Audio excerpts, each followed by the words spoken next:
konkretno v tej hali 24, vendar smo se morali zaradi pomanjkanja prostora preseliti v sosednjo halo, kjer je dodatno hospitaliziranih 7 bolnikov.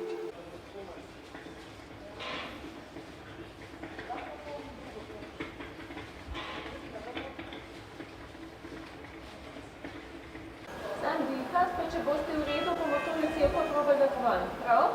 Sam nemirno dihati.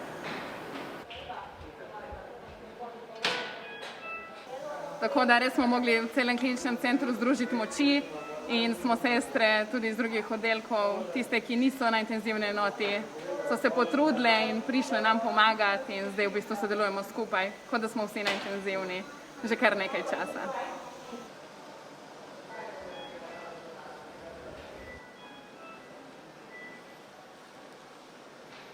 Najmlajša bolnica je stara 47 let, včeraj smo podpustili bolnika starega 38 let, najstarejši bolnik ima pa 77 let.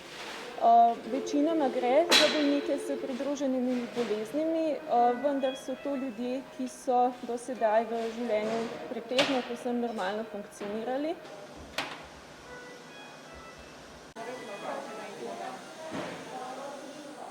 Mogoče bi v imenu celega tima, ki tukaj dela, ljudi najlepše prosila, da se kljub odpravljenim nekaterim ukrepom še vedno vedejo samozaščitno in da se tudi v čim večjem številu cepijo, saj bomo le na ta način pripomogli k temu, da bo ta oddelek čim manj obremenjen in da se pravzaprav bolezen ne bo tako hudo zapletla, da bi pristali pri nas.